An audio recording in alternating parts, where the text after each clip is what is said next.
Great. Thank you, Pat, for the introduction. I'm really excited and appreciate being offered the opportunity to speak to y'all today a little bit about this culture that we're trying to develop and maintain in a virtual world as things have been evolved. So a little bit about myself and HR Advantage Group. We do business throughout the Denver metro area and provide HR consulting, bringing Fortune 500 experience to small and medium-sized businesses in our area, covering from executive recruitment to handling employee relation issues, dealing with culture, training, executive coaching, all across the board. So this has been an ongoing topic, Pat, not only for obviously members of the Broomfield Chamber, but a lot of our own clients. So I think it's important to just remember what the office used to look like, because I think many of us have forgotten. So it's still there. For those of you who haven't been in it for a while, it still exists. There's no one there.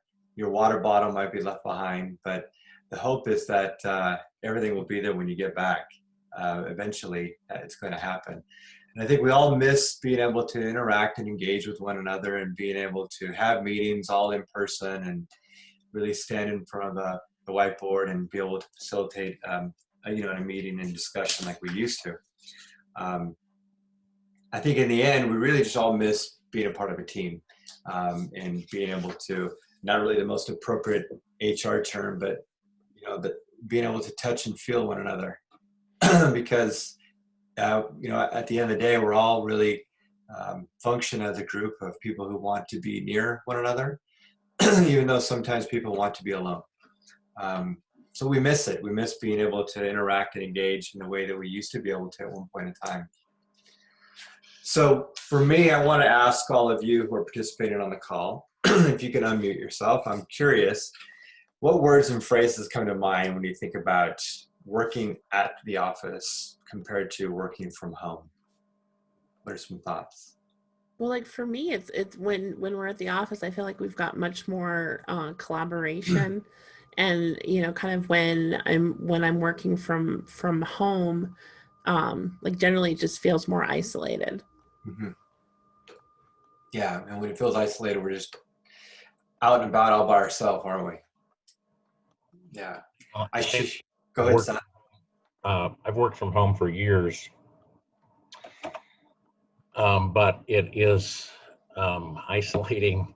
I miss the occasional cup of coffee, in person. So I think even those of us who've worked from home a lot find this to be kind of surprisingly different, actually. Yes, agree. Yeah, I think for me, I started the call before some of you joined. I would work from home occasionally and work in an office, and it got really quiet in my home office, and I couldn't figure out what was going on. And my coworkers all left the office place, the workplace. My daughter and my wife, I don't know where they went, but the car is gone. So working from home has changed than it used to be, the way we used to feel it and we used to presence. But I do miss walking over to the coffee machine and having a conversation with someone. I miss being able to have an in-person meeting with people, or meet them at their office, or meet in our office. And now when you do it, you're doing it wearing a mask. So it's a little bit different environment than we're all accustomed to. So really, the coronavirus has had an impact on all of us differently. For some, our spouses have lost jobs.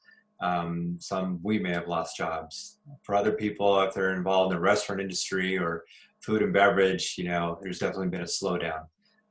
All these types of impacts. My wife was talking to a friend of ours who works for the Marriott organization, and she's been furloughed.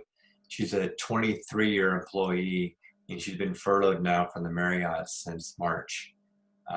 So it's tough, and there's a lot of uncertainty. And part of it's being driven by this public mandate and ordinance that really says, even if we can open up, that you're limited in what that looks like, how many people could be in the office. And right now it's forcing really everyone to work from home.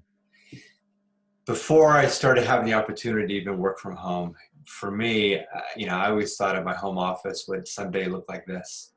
Um, Really fancy, maybe you can see I don't work very much. And this is not really what my office looks like by any means, but it's nice to dream. Although I did play the trumpet growing up, that is not mine. But this is not our office, and fortunately, it's something that we all, I think of remote working. Well, at the very minimum, by working remotely, thanks COVID-19, I can go to Hawaii and I can do work out there. But you can't travel anywhere, so that's hard to do. So we can't really pick up and go to Hawaii. And if I do, I got to take my coworkers with me, my wife and my daughter, and they have their own issues. If at some point my daughter is going to go back to school, so more realistically, my office tends to look more like this lady's office. Although I only have one child, it's just we're all dealing with a different environment than we all thought we were going to deal with. And it's continually evolving in one facet or another. And as an employer, we have to really factor all of this stuff in. We have to factor in whether you are an employer and you have employees that work for you directly, or you are an HR person, or you work on a team of 50 and you're managing this one team. Everyone has their own issues that they're dealing with at home.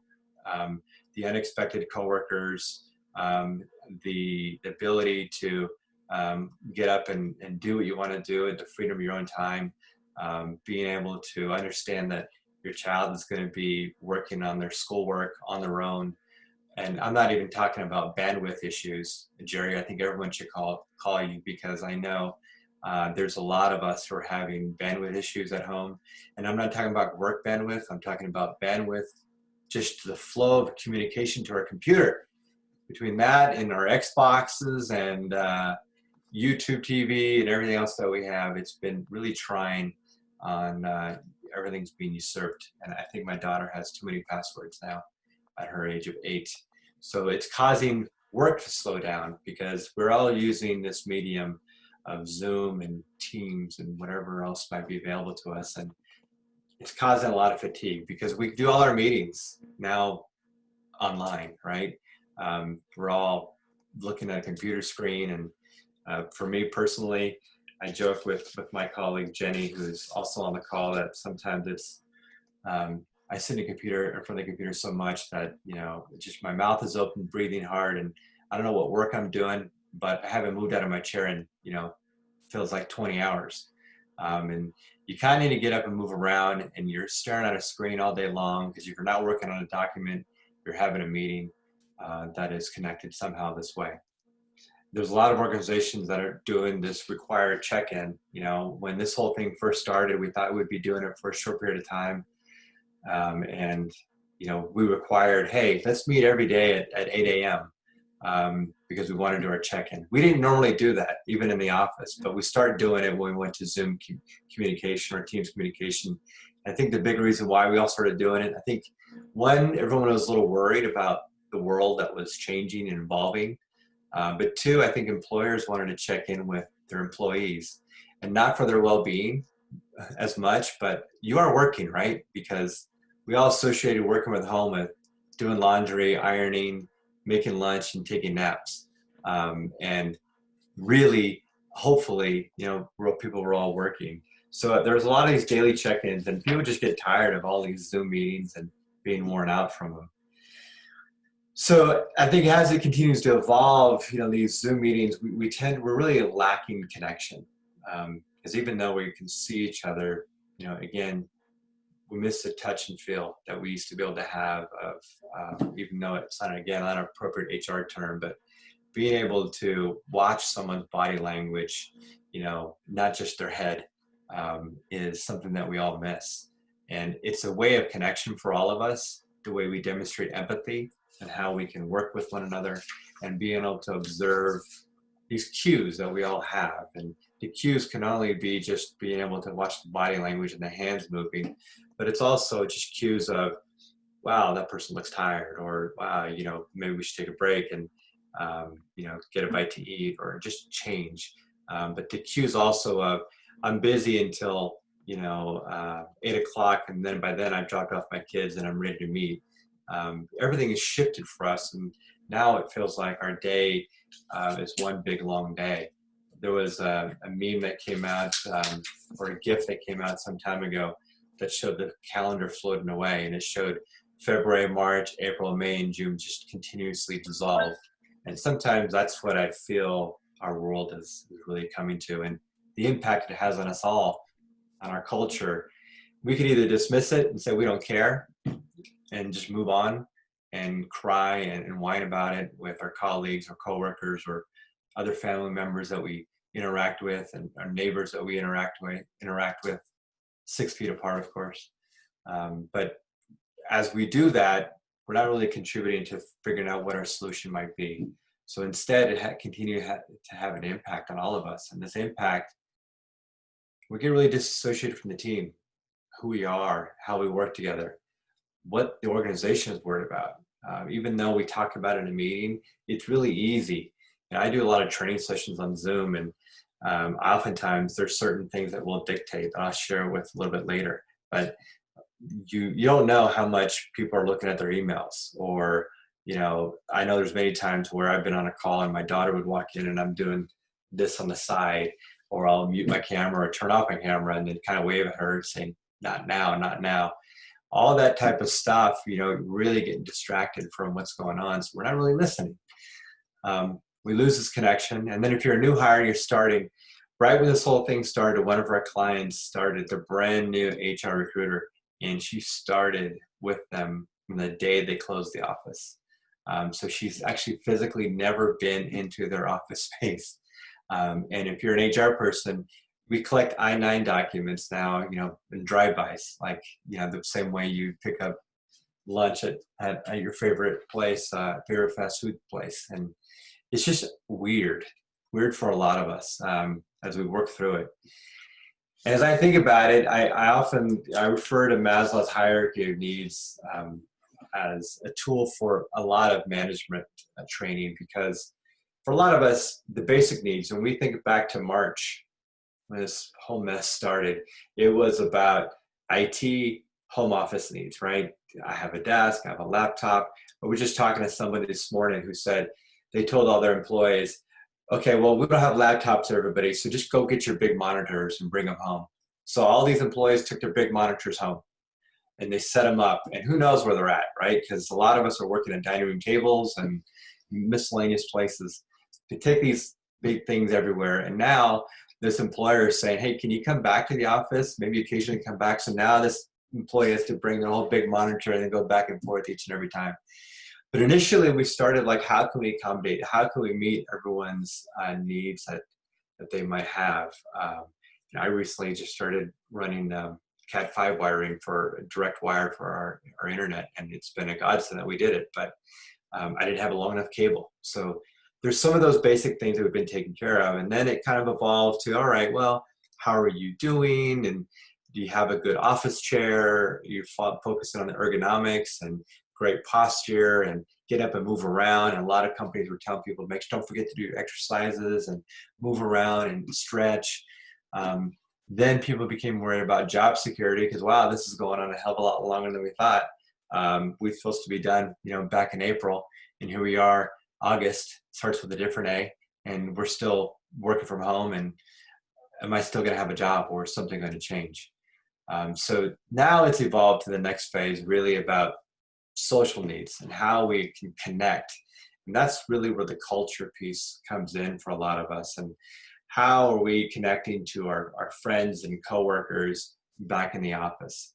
And the rest will follow suit, but really this is an important element. We can't forget how we got here by addressing the basic and the safety needs, but really the social needs is really the backbone of how most of us can be productive and effective at work on a daily basis. It's why we get up and go get coffee. It's why we get up and go to the water cooler. It's why we go have lunch with our friends. It's why we go on walks in the middle of the day. So how do we go bring about this and bring it to where we're at today? And for me, it focuses a lot on the foundations of servant leadership as far as the backbone of how we can move forward. And servant leadership underscores really focusing on listening and building empathy. if you want to build community. And it's crucial that we follow these and look back to something like servant leadership to figure out how we're going to navigate our way forward. The best way, number one way, we've been telling a lot of our clients is to survey their team, reach out to them and ask them, recheck, do you have what you need? Is your IT needs still being met? Are you having enough time with your direct boss? Are you having enough time with us? Are you getting messages from the organization? What feedback do you have? And a lot of our clients are getting this information and then utilizing it to help formulate teams in their organization. So a fun team, which traditionally is, doing things like birthday parties and happy hours, but now maybe it's setting up a game that's done via Zoom or Teams. Maybe it's a form of recognition being done collectively via email or video messages. They're also setting up teams to return to work, what that might look like, and begin to think about that. What do employees need as we evaluate what it looks like in a month, 2, 3, 6 years from now? Hopefully not, but it's potential, right? So listening to them is really the backbone of servant leadership, and that's really important. Here's a lot of the ideas that a lot of our clients have been coming up with from work on these different teams that they've created. Some of it's been use of recorded video messages from leaders. So just imagine, just pick a large company we have in town, Ball. Ball's leader says, all right, I'm going to send a message out to the team, and rather than having a video call where everyone's on it, and then you're like, are you muted? Are you unmuted? You didn't take yourself off mute, all that kind of stuff. Rather, they record a message and then they distribute it out to everyone. And then everyone can watch at their leisure. So now I can do it when I want to do it. If I'm an employee, I can do it when I'm eating. I can do it when I'm having coffee in the morning, whatever the case might be. Lunch conference calls, remember just regular conference calls without a video. We can go back and use that and incorporate wellness and do it in a walk. So now the next time you're on a call, everyone's walking, they got their headsets on, but it's incorporating some wellness. Doing social events. I was joking before that, the kids are getting together in the parking lots. Why can't we? And remember when we all used to do it, when we used to figure out where the next party was? It's the same thing, right? Meet up, have it at the parking lot, talk about what you're doing, how's life going, just maintain your social distance. A lot of it's the same thing, but interacting and engaging is what's important. Doing these virtual happy hours it started right away. I think a lot of people went to that right away. And I think we can still try to figure out how to bring that back or refresh it. And maybe it's by having a dress-up contest. And I know of a lot of people have been doing that, and it's been a lot of fun and interesting photos have been taken, seeing people dressed up in a variety of costumes. One of the other things that a lot of organizations have been starting to do is requiring use of video as making it mandatory and taking them off mute because they want the engagement. They want people to talk, interrupt, just like we would when we're in a big meeting. And I know when I run training sessions, I almost mandate it because it encourages this back and forth dialogue that I think we all need to have. Thanks, Sam. See, now I feel like I know you. Now I can see you. But some of the really more creative things people are doing is use of pods to really schedule rotation. So a lot of us can have people in the office. So if you can, and there's a minimum number, and let's say you have 50 employees in your office, maybe you bring 10 on Monday, and then they leave, and then you bring another 10 on Tuesday, and then another 10 on Wednesday, another 10 on Thursday, another 10 on Friday. And it's a way to be able to rotate them through. Larger companies are trying to play with that idea, what it looks like, even if they have 2,500 employees or 25,000 employees, and this rotation of these pods. So you can get this interaction that people still need and thrive for. Of course, still following all the appropriate procedures in the workplace and office. And some people are looking ahead and scheduling retreats and saying, hey, let's plan on doing a retreat and let's set a date for June 1st. And let's all go to Palm Springs or up to the mountains or some place where people can get away and get out and have a good time with one another once we can be a little more closer to each other. But I'm curious, these are some of the ideas we've heard. What other ideas have you guys been hearing? Anyone? I mean, really, Leon, I mean, I think a lot of people are struggling right now. Like, you know, when you brought that up, like, kind of like what ideas are you having? I mean, I'm hearing more from people that they're really struggling with, you know, the connection now, kind of as we've gone through time, you know, because I think initially people were trying really hard to connect, and then people, I feel like we're getting kind of Zoom burnout, Mhm. if that, you know, if that makes sense. So it is hard to kind of come up with new ideas to kind of keep things fresh and keep, you know, keep people engaged, right? Mhm. Yeah, I heard the term the other day, and I'm surprised it took me this long to hear it, but that we're all becoming zombies.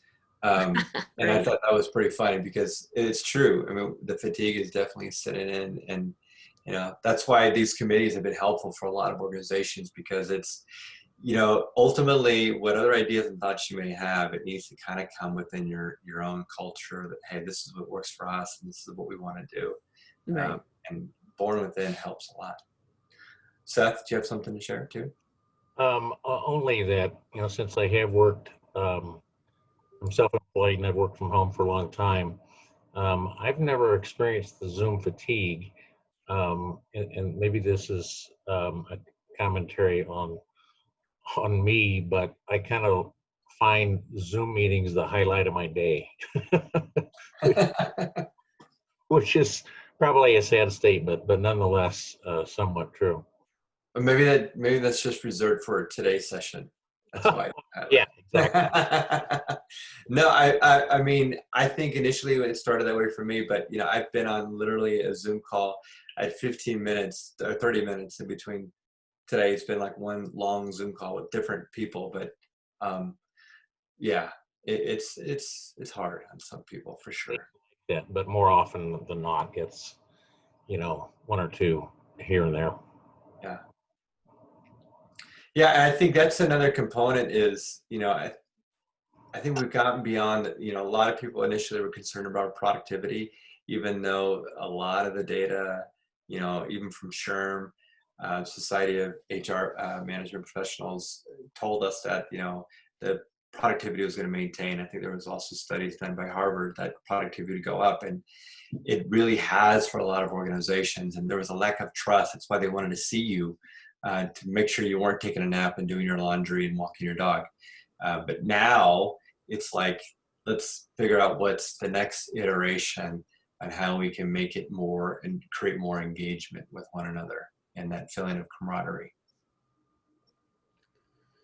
Yeah, and I think that's the hardest part. And what's really interesting, my old corporate job was one of those organizations that was very anti-remote working. Like they wanted to see butts in chairs and, you know, that whole thing. And I talked to the gal that had taken over my job there, and she said like they've really embraced it. Like they're not even talking about bringing people in. And I think they're going to be one of those organizations that downsizes their office space to some degree and kind of, you know, incorporates remote learning. And had it been for this, they never, you know, they never would have looked at it. And I think, you know, I think that's going to be true for you know, a lot of companies, which is like why I'm glad we're talking about this today, because I think a lot of these things, you know, when we get on the other side of this, and we will, you know, there will be components or pieces of this that, you know, that will remain, and kind of as companies, you know, we're going to have to be able to manage that, right? Yeah, I think that's really well said. And that's really part of kind of the next phase that I want to lead to is, for a lot of us and for a lot of organizations, it's really about helping people understand the long range plan and being able to communicate that this is what potentially we're going to do. We're going to stay working remote. There's some companies that are saying, for sure, don't plan to come back to the office until February. And I think that's an important message. Um, you can also fill that up with, hey, don't plan on coming back to the office until January. But if something changes, we'll figure out what that might look like around Thanksgiving time. But giving some sort of time frame to employees, and then addressing and being empathetic towards these situations that we all face. You know, I've mentioned my coworkers being Jenny, who's online, but not that coworker, my wife and my daughter. You know, here in our office space in our home, you know, she's at some point going to be next week going to be doing remote learning. And, you know, my wife will be on her calls as well, and I'll be on my calls too. And our daughter is only 8. As much as I want her just to be able to deal with it and figure it out, it requires a lot of time and attention. But I mean, that's part of what you sign up as a parent. A little bit different, not what we expected, right? You want to just be able to go and drop off the kids, but instead, you're trying to make sure they signed up and that they're taking care of all the things that they're doing. But despite that, you know, I think there's also the employees who have the concern of safety. And, you know, recently one of our clients asked me if I would be willing to fly out to their office in California to spend time there actually this week. And I initially said, it was a long pause, and I said, I need to check with my wife just to make sure that things, you know, what else we have going on. And it was probably the fastest answer I've ever, you know, next to me asking her if I can go off on a golf vacation for 2 weeks by myself. Her response was, hell no. And I had to quickly figure out what my game plan was. And fortunately, they made the decision to not. But I mean, here I'm going to one of the hottest zones in the United States, California, and I'm gonna get on a plane. So she realized that it potentially could happen. So she ordered an N95 mask for me and a hazmat suit for me to wear on the plane. But ultimately, I did have to go, so it worked out. But these are the things that employees wonder about. Like, if I'm going back to the office, what does it look like? What am I gonna, how clean is the office going to be? Am I gonna wear a mask? Are you taking care of it? Are you doing temperature checks? You know, all these things matter, and putting employees' safety first and their own well-being will help them set themselves at ease and make them feel comfortable with potentially the flexibility that might be needed to return or not. And hey, we're gonna embrace it, and we're gonna move forward, and we're gonna make this a deal where we're never gonna bring people back to the office. And I know there's a lot of tech companies, and the tech companies were like some of the first to really push hard on working remote from the get-go. And now, with all of us being able to figure out how to do it, you know, that recruiting advantage that a lot of companies once had of saying, hey, we can offer you to work remote, might go away, because now there's a lot of companies who now know that they know how to do it as well. The challenge is whether or not that's what they want. And what that might look like. But the long-range plan and giving people this destination is really important for folks. And really, the last note I have on this topic comes from one of my favorite quotes, and this comes from Admiral James Stockdale. I don't know if y'all remember who he is, but he ran on Perot's ticket. It'd be interesting if Perot was running today.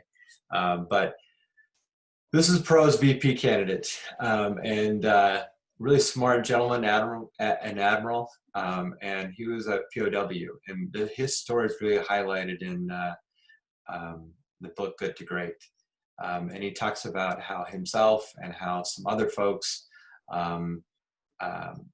survived being a POW. And really, it's about looking ahead, but understanding and embracing really the facts that are in front of us. And for us, we don't have, right? We don't have a vaccine yet. We realize that we still need to be wearing a mask. What does it look like we go back to work? What does it look like with our spouse being home? What does it look like with remote learning? All these are our reality, and we got to figure out, based on this, what potentially might be, what it might look like ahead, and figure out what steps we might take. And as an employer of choice, as an HR professional, you know, we really need to try to lead the way and help not only our clients for us, but your employers figure out what potential next steps they might take. So that's all I have, but I'm open to any additional questions or takeaways that you may have from our discussion. I had a few questions for you, Leon. I'm kind of curious on your take as far as employers, how we should best be supporting people with kids at home right now, right? Because we've got folks that are working from home, but we know that, most of them have their kids there all the time. Like, as employers, kind of what's the best course of action, or what should we, what should we be doing with that? Yeah, I mean, it goes back to the listening and empathy. Asking them, what is it you need from us to be able to manage your personal life and personal situation, because it's changed. You're not in the office. Your office is not your home, and being able to manage those personal situations is hard. So asking them what they need, I think part of the advice we've been giving to our employer or to our clients directly is also, after you ask them what they need, be open to what they need, instead of shutting it down like, oh, that's impossible, which was a tendency when many companies wouldn't allow people to work from home. But be open to potentially what they're asking, and be patient with the process, and give a lot of flexibility. When this first started back in March, one of our clients in the Broomfield, Westminster area reached out, and they're like, what the heck do we do? We need people in the office. And, I don't know. We don't really have a work from home policy. How do we handle this? What do we do? I want people in the office. And, how do we know they're working from 8 to 5? And I said, you don't. I mean, you're just going to have to put trust into it and allow them. But if they don't, is it okay? Is it okay if they work, for me, for instance, when this whole thing first started, balancing my own family issue, I'd get up really early and try to work before my daughter woke up. And then when she was up and about, dedicate that time for her and for my wife. And then, once they're kind of up and running, then I could go back and do what I needed to do. So I wasn't really working a traditional schedule. And I think if people were working for me, that's the same level of flexibility that I would expect them to be able to do. And I think fortunately for us, even, a lot of our clients have been able to manage and provide that same thing for their team as well. Yeah, and I know that this year will be different than last spring was for a lot of employers, because last spring you could kind of do things kind of whenever, but this fall, the way they're doing the remote learning is they're having like an actual school schedule, which is when typically people would be working, so I think as employers, we're going to have even more flexibility than we found, last spring. And then the other thing I wonder about as well is when we have folks in the office, we'll try to set things up ergonomically for them, right? So that, to make things work better for them. But when people are in their own homes and in their own, their own setups, it's kind of, I think it's harder to, figure out if they have what they need, or, if they, if they get injured at home while they're officially working for you, like if they trip over like a printer cord or a Cat5 cable, are there, are there policies that we should be setting, that we would have as far as reporting of injuries and those kinds of things? We know what we would do in the office, but what do we do with remote workers in those types of situations? Yeah, and there's a lot of organizations who don't have those effective policies in place at all. And years ago, I worked for an insurance company, and it was a very large insurance company, 20,000 some employees, and I remember we overemphasized work comp injuries, even that occurred at home, and we used to do inspections of people's homes, which was a little over the top, to be honest, because I couldn't imagine walking in and checking out Jenny's dining room table to make sure she was properly ergonomically set up. It's just, but you have to have these policies in place, and I think a lot of people are developing those policies and then communicating. But again, it really starts with asking the questions, and even if, tell me if something's happened, tell me if there's something you need. Right. Yeah, that's a subject I never even contemplated. I mean, workman's comp is usually so straightforward. You're at the job site, and it's a workplace injury. But if you're not allowed to come into work, how do you know whether it's, a home thing or a work thing, even Yeah. if it takes place during working hours. Yeah. And you know what? I haven't even done a lot of research on it. But, reflecting back to my years working in an insurance company, there used to be different ratings, and I know there still is for people who primarily work from home. Every policy gets rated a certain way. So you get rated differently than you would be in an office setting. I don't know, the background on that rating, whether or not it's more propensity for injury at home than there is at an office. But those are considerations. We all getting, or many of us are getting discounts on our auto insurance now because we're not driving. I don't know if something is similar available in work comp, or if there should be an adjustment, or maybe these insurance carriers aren't telling us. Surprise. Maybe that is happening. But those are things, yeah, those are interesting things. But all we can do really as an employer is I think provide employees what they might need and ask them what they might need. And I do, and I think right now, one of the most important things that we can do, and kind of what you were talking about, is just, making sure that we're communicating, effectively with people, and letting them know that we care, because it's just such a bizarre time to be alive in general. But, and then to have folks, working from home, and, maybe feeling that isolation a little bit, and just making sure that we're, that we're taking the time to, to let them know we appreciate their efforts, and we appreciate them, and is there anything that we can do to support them, I think will go a long way. Absolutely. Awesome. When you think about surveying employees, asking them what they would see sort of social events might be helpful. Do I That's so sound funny? fun. You guys hear that? Is that just me? I do hear it. All right. Yeah. Jenny, your Darth Vader voice is on.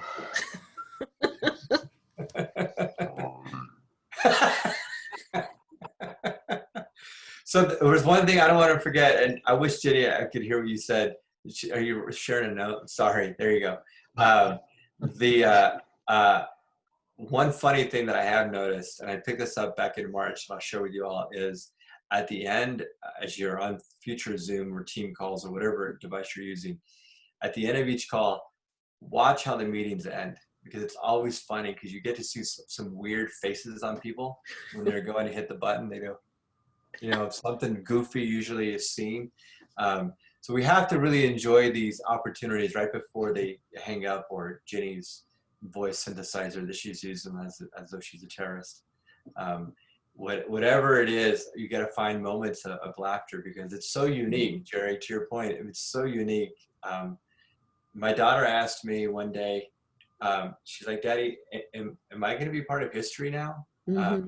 And I said, well, you already are, for one, but two, yes, you definitely. And she thought that was so cool until she really understood more about, the why behind it. But it is unique.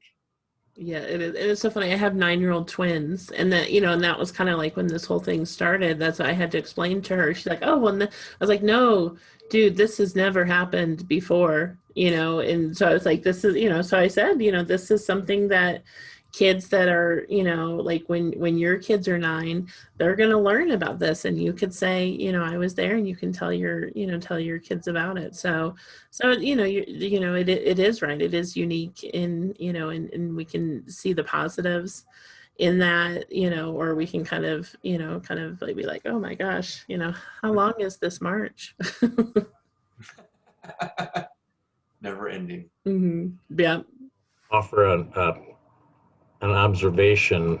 So it's narrow in some respects, at least relative to what we're talking about here, but it could have broader impacts on our economy than I think we're seeing so far. That is, I'm a commercial real estate broker.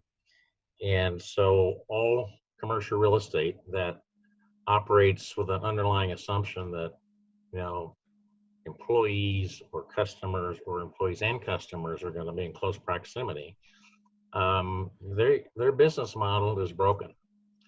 And unless we get a vaccine and can really go back to quote unquote normal, and I don't know, even if we get a vaccine, if we'll move back in that direction very quickly, those tenants can't afford to pay their rent because they're not getting the productivity out of that space.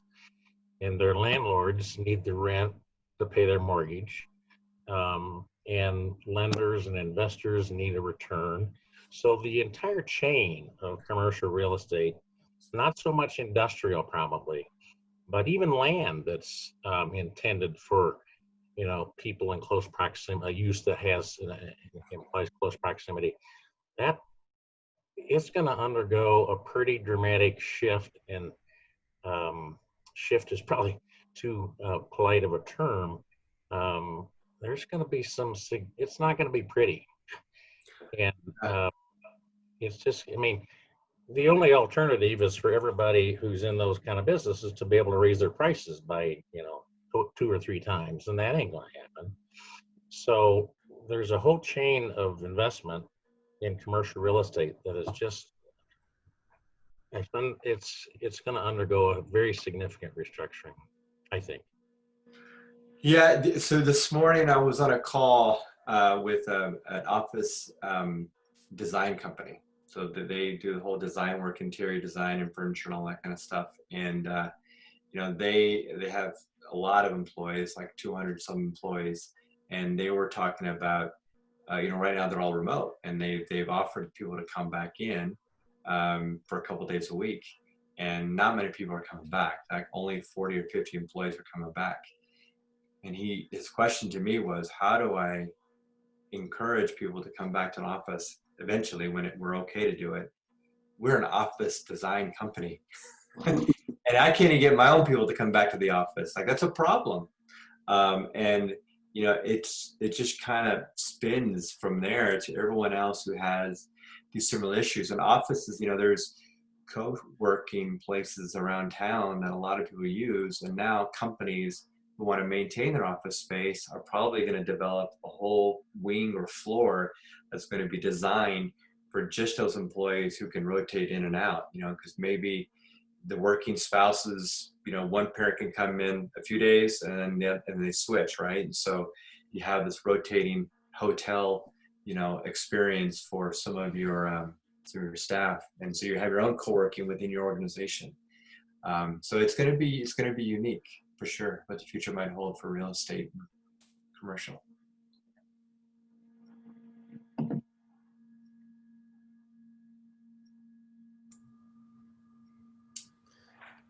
So Pat, is there anything else? Any other questions you have? I was the awkward pause there was to see if anybody else had any questions, but I think it was a great presentation. The only thing I wanted to ask, Leon, real quickly, maybe as a parting thing, is from your experience with your clients. You talked a lot about maintaining corporate culture, maintaining your HR practices. How are people doing in that arena? Is it a real struggle? Do some people have a better handle on it than others? What's your sense of how this shift is going for your customers and the and large business in general? Well, I think it definitely, our sense of it is for smaller companies, it's a huge advantage because it's easy for them to make this adjustment for the most part, because they can even get together if they needed to. When I say small, I'm talking about like under 15 employees. They can get together pretty easily if they need to, and they're not hiring a lot of people, so they're not onboarding. You don't have to indoctrinate them into the culture of the organization. It's when you get above 25 or 50, and especially if there's turnover, 100, 150, and there's turnover, and there's change in the organization, you're bringing in these new people. That's where the biggest challenge might be in that new hire onboarding. But surprisingly, the new hire onboarding is hard, but what's easy is the termination. And I know many organizations who have fired people, like, oh, hey, it's actually pretty easy to fire somebody on Zoom. Like, that's pretty messed up and backwards, right? But there's a reason behind it, because you're afraid, and it's easy to stand behind the screen and not have empathy. So it's unique for sure. But the ones that feel like they have a better handle it, one, they either had a strong culture. Sometimes what I've found is that they already have kind of a servant leadership culture embedded in their organization. So even though that sounds touchy-feely, but it really provides the opportunity to build in how are we going to build a better sense of community and engagement for folks? They're asking more questions rather than telling. They're getting a better sense of the nuances. And usually those organizations have leaders that have a higher level of EQ. Those are the organizations that are more successful. And of course, any of those organizations who will interact with their HR professional usually have a leg up. And surprisingly, I'm not saying that tongue in cheek, maybe a little bit, but the point of it is that those folks are usually the ones who are more engaged and understanding of the personal side, the people side of what is being needed. Great. All right. Well, I just wanted to, Leon, thank you for this. It's been very informative, and I hope everybody got a lot out of it. And a reminder that it will be available on recording if anybody wants to go back to it and view it at a different time. I just want to mention a couple of other things from a chamber perspective before I let everyone go. Just want to remind you of a few things that we have coming up at the chamber. We are at the chamber trying to get back to our events, and we're doing it with starting our 60th anniversary celebration and gala that comes up a week from today. So if you are a chamber member or even not a chamber member, we'd love to invite you to join that event. We will do it in person. We've capped attendance so we can do it safely. We've got a lot of space to spread out. We're also offering virtual tickets for that if you just want to kind of be there behind the safety of a screen and watch our Best of Business Awards and play some trivia with us. So we have that coming up next week.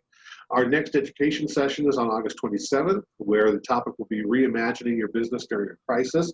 It'll be a panel discussion with 3 of our chamber members who have really had to make some unique and necessary changes in order to keep their businesses going during the pandemic. September 3rd, our education series is on the Gallagher Amendment. We'll have a speaker talking about what the amendment is, what the impact of it is, and what the impact of the proposal to rescind the Gallagher Amendment that is going to be on the November ballot, what the impact of that decision would be. And then our next business after hours mixer, we do have one of those today that we're about maxed out on space, but our next one is September 16th, and that one will be at Summit Financial Solutions. So with that, thank you all again for being here today. It's been great to see everybody. Leon, thank you again. Anything else, Leon, that you want to plug about your business before we get everybody off the call? Well, I'll say a couple more things. One, I'll say that thank you for the opportunity. And anyone who needs any HR expertise or just want to bounce ideas off, you can reach out to us. We're available online at hradvantagegroup.com. You can call us, email us. We're happy to help you out, even if it's for free. We just want to make sure that everyone's moving in the right direction and getting all the resources possible to make the right decision. And the other thing is, don't forget to watch everybody before they get off and look for some funny faces. And the last thing I'll tell you is that I love doing, that I do with my wife and my daughter and I used to do frequently when we did just FaceTime. Remember that? That's all you used to use. Is we used to do the face freeze as though we had an issue with our connection. When you do it, it's so use that the next time in your meeting, and that's what Jenny's really doing. You can actually hear her voice, but she just does it for fun. So do the freeze and watch. There you go, Heidi. That was perfect. All right. Thanks. Great. Thanks, guys.